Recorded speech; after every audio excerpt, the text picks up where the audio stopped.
Good morning. So today for English, we're going to start off with our word of the day, and that is octogenarian. So it's someone in their 80s, so it could be a grandparent or a great-grandparent, someone who is in their 80s.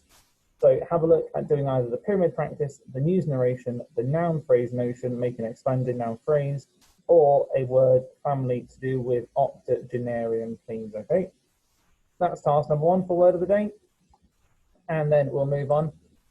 So you need to, after that, do your reading. So have a go reading these 3 pages in our book, Cosmic, please. To read that first page, and then this one, pause the video and have a read if you're doing it through the video, and then read this 3rd page.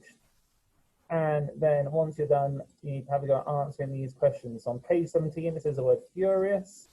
Sorry, not page 17, page 19. Page 19, it says furious. What does that mean?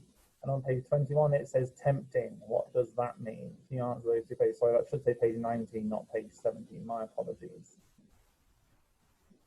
And once you have done that, then your final task for today is your writing task. So we are going to be trying to self-assess our mythical stories. So you've got 5 things you need to look for in your self-assessment. First one is obviously correct spelling. Make sure you've got that all over. Second, make sure you've got inverted commas around your speech. So where if Percy has shouted, "Where are you?" you've got inverted commas going around it, including the punctuation.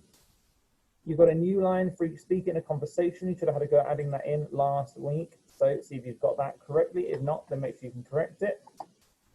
Fourth, you've got some amazing adjectives. Remember, we're looking for some really good descriptions. So rather than saying the Minotaur crawled out of his hole, you can say the humongous, slimy, and scaly Minotaur crawled out of his hole. Give some really good descriptions so I can picture your stories in my mind.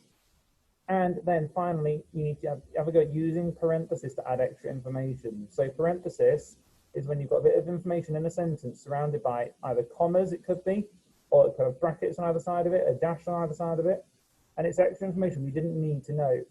So for instance, he fired his bow and arrow at the monster, who had all but reached him again and again. So if I got rid of that extra information, that parenthesis there, and I just read, he fired his bow and arrow at the monster again and again, that would still make sense. So that means this is parenthesis. That means it's extra information that we've added in to a sentence, and it still makes sense with or without it. So they're the 5 things you need to look for in your self-assessment. Have a look at them one at a time. Don't rush. Do your best, and I'll see you soon.